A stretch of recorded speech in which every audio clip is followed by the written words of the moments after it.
Nous avons été préoccupés dans les précédents audios avec la conception toujours croissante de Christ que l'apôtre Paul a eue et qui a marqué sa vie.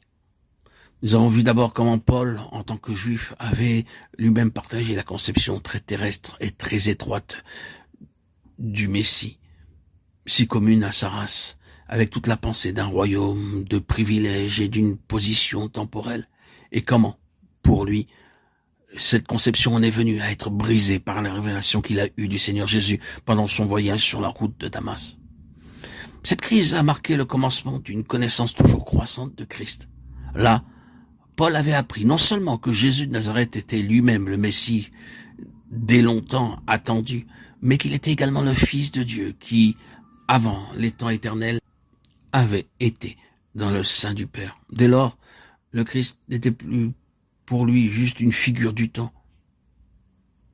Et nous avons noté comment, par davantage de révélations, ce fait est venu à être lié à ce que Paul appelle fréquemment le dessein de Dieu, les conseils divins, suivant le plan de celui qui opère toutes choses, d'après le conseil de sa volonté. Éphésiens 1:11. Cela est lié à avant les temps éternels, et dans ce dessein, dans ces conseils divins de l'éternité passée. Un très grand nombre de choses auxquelles Paul se réfère s'y trouvent. Nous avons vu que ces conseils divins, ce dessein éternel concerne l'univers et l'homme en particulier, et que l'univers et l'homme sont réunis dans son Fils. Selon le bienveillant dessein qu'il avait formé en lui-même pour le mettre à exécution lorsque les temps seraient accomplis, de réunir toutes choses en Christ, celles qui sont dans les cieux et celles qui sont sur la terre, Éphésiens 1:9-10. Cela nous a amené à considérer un point qui exige peut-être d'être présenté à nouveau, ou du moins une réitération à laquelle nous procédons. Donc, maintenant, ces conseils éternels, ce dessein éternel de Dieu représente la ligne droite de Dieu à travers les âges, et comment nous étions en train de les considérer, ils n'ont rien à faire avec la rédemption. C'est une autre ligne, une ligne de secours. Nous disions que cette plénitude des temps, des âges ou des saisons représente la méthode éternelle de Dieu de dévoiler sa plénitude et d'amener des hommes dans cette plénitude.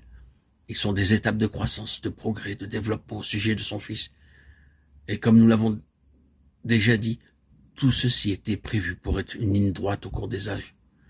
Ces autres âges que nous lisons, les âges de ce monde selon les conditions actuelles, sont une toute autre ligne et présentent une autre expression de dessein.